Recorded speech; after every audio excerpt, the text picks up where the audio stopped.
Assalamualaikum warahmatullahi wabarakatuh. Perkenalkan, nama saya Rizkatul Iza Zulfia, NIM 2019 Pada kesempatan kali ini saya akan membahas tentang isu-isu yang berkaitan dengan kepentingan nasional. Nah, berikut penjelasan dari saya. Nah, masalah yang pertama ini adalah penduduk dan keluarga berencana. Nah, masalah penduduk ini bukan hanya merupakan masalah nasional bangsa Indonesia, melainkan juga seluruh dunia, seluruh negara yang ada di dunia itu pasti mengalami masalah ini, baik bangsa yang terbelakang, yang sering berkembang, maupun bangsa yang sudah maju sekalipun. Nah, persoalan-persoalan ketidakseimbangan antara pertumbuhan dan jumlah penduduk dengan ketersediaan lahan dan lapangan kerja ini merupakan masalah kesejahteraan. Masalah ini bukan hanya menimpa bangsa Indonesia, melainkan masalah ini itu dialami oleh seluruh bangsa yang ada di dunia. Oleh karena itu, masalah ini dapat dinyatakan sebagai masalah global. Nah, salah satu upaya untuk mengatasi masalah penduduk yaitu dengan melakukan program 2 anak lebih baik atau keluarga berencana. Dengan begitu, kita dapat mengatur jumlah anggota keluarga demi kesejahteraan masing-masing keluarga. Jadi, slogan banyak anak banyak rezeki kiranya untuk zaman sekarang kurang efektif ya di zaman modern seperti ini. Kemudian upaya ini tidak hanya dilakukan oleh bangsa Indonesia, melainkan juga bangsa-bangsa lain yang ada di dunia. Nah, upaya yang tidak hanya dilakukan oleh bangsa Indonesia ini ternyata juga dilakukan oleh bangsa lain. Akan tapi tidak menutup kemungkinan program tersebut tidak sepenuhnya berhasil. Jadi program keluarga berencana ternyata masih ada beberapa kendala lakukan program 2 anak lebih baik atau keluarga berencana. Dengan begitu, kita dapat mengatur jumlah anggota keluarga demi kesejahteraan masing-masing keluarga. Jadi, tidak sesuai yang diharapkan. Nah, oleh karena itu, program ini selain merupakan upaya pemecahan masalah, pada pelaksanaannya juga masih merupakan masalah global. PBB, Perserikatan Bangsa-Bangsa, sebagai organisasi dan lembaga dunia sangat memperhatikan masalah ini. Kemudian masalah yang kedua adalah pembangunan. Nah, menurut Barthelmess, ini pembangunan dinyatakan sebagai proses yang berupaya memperbaiki kondisi hidup masyarakat, baik kondisi material maupun non-material. Nah, yang di dalamnya ini termasuk kebutuhan-kebutuhan fisikal, baik yang telah, sedang maupun akan dilakukan oleh semua bangsa yang ada di dunia ini, dan salah satunya adalah bangsa Indonesia. Namun demikian, karena pelaksanaannya itu melibatkan berbagai sumber daya, tidak hanya sumber daya alam dan manusia, termasuk di dalamnya adalah kemampuan ilmu pengetahuan dan teknologinya. Oleh karena itu, pembangunan sebagai upaya pemecahan masalah kesejahteraan masyarakat. Nah, pada sisi lain masih menjadi masalah. Kenyataan yang demikian masih dialami oleh sebagian besar bangsa-bangsa yang ada di dunia. Dengan demikian, pembangunan sebagai salah satu masalah ini masih menjadi masalah global karena salah satu ciri negara maju ialah dilihat dari pembangunannya. Apabila pembangunan negaranya ini sudah baik, maka bisa dikatakan sebagai negara yang maju atau berkembang.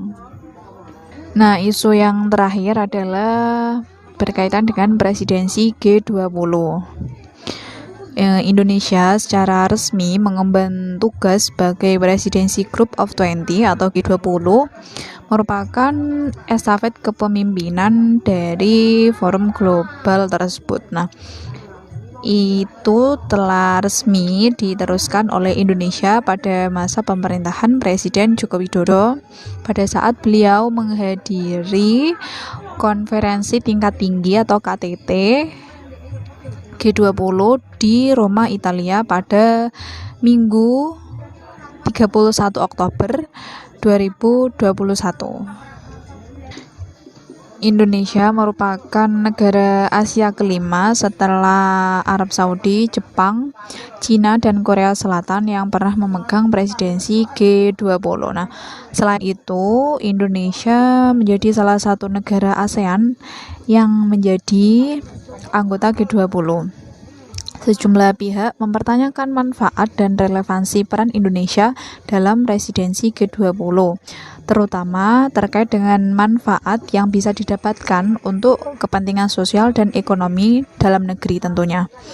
Karena Indonesia pun pada saat ini masih berupaya mengejar vaksinasi dan target capaian pertumbuhan ekonomi. Nah, di sisi lain, Indonesia sebagai negara yang berkembang juga menetapkan ambisi besar untuk menyuarakan kepentingannya. Nah, kepentingan tersebut meliputi penanganan pandemi COVID-19, kemudian pemulihan ekonomi, krisis iklim, digitalisasi ekonomi, dan perpajakan. 2009, G20 telah memainkan peran penting dalam membentuk kembali pengaturan ekonomi global. Pada periode tersebut, forum G20 menerapkan regulasi makroprudensial untuk mengatasi krisis yang berasal dari sektor keuangan, khususnya dari sektor bank. Kini, krisis dan isu yang menjadi fokus agenda G20 telah bergeser ke setidaknya 3 aspek, yaitu yang pertama, penanganan dan pencegahan pandemi COVID-19, kemudian pembiayaan berkelanjutan untuk isu perubahan iklim, dan perpajakan internasional dalam menghadapi berkembangnya ekonomi digital. Nah, selain keuntungan dari sisi peran presidensi, Indonesia diperkirakan bisa ikut mujur pada saat menjadi tuan rumah dari berbagai kegiatan G20. Nah, selama setahun kepemimpinan, forum G20 akan melaksanakan sebanyak 150 pertemuan dan side event berbentuk working group tingkat Sherpa dan Finance. Nah, kemudian pertemuan setingkat menteri hingga konferensi tingkat tinggi atau KTT yang akan dihadiri oleh kepala negara. Semuanya diharapkan bisa digelar di berbagai kota di Indonesia. Nah, di sisi kehadiran, jumlah delegasi per pertemuan diestimasi sekitar 500 sampai 5.800 orang per acara sepanjang tahun. Oleh sebab itu, sebagai penyelenggara tuan rumah, Indonesia diperkirakan bisa meningkatkan konsumsi dalam negeri hingga 119,2 juta US dollar atau setara dengan 1,69 triliun. Nah, selain itu, penyelenggaraan acara G20 selama setahun ke depan diperkirakan bisa menyediakan sebanyak 33.000 lapangan pekerjaan dari berbagai sektor dengan ratusan pertemuan sepanjang tahun. Nah, manfaat ekonomi yang diperoleh bisa mencapai 1,5 sampai 2 kali lebih besar dari acara IMF WB Annual Meeting pada tahun 2018. Kegiatan forum G20 di Indonesia nantinya akan dimulai pada tahun 2022 yang akan datang. Nah, puncak presidensi oleh Indonesia nantinya akan dilaksanakan melalui KTT G20 yang rencananya digelar di Bali pada tanggal 31 Oktober 2022. Nah, selama masa presidensi, Indonesia juga memanfaatkan momen tersebut untuk memperlihatkan dirinya di panggung internasional.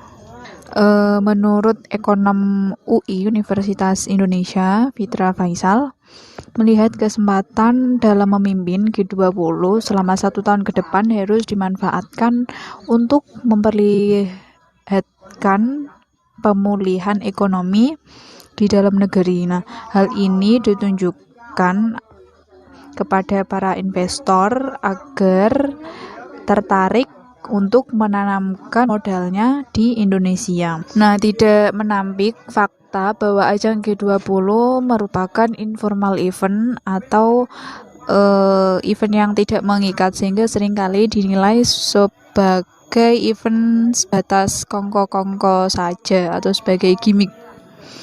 Namun, forum tersebut bisa dimanfaatkan Indonesia untuk menarik multiplier effect atau efek pengganda. Nah, kendati demikian, Indonesia tetap menetapkan target dan berambisi besar untuk bisa menyuarakan kepentingannya, terutama sebagai negara berkembang.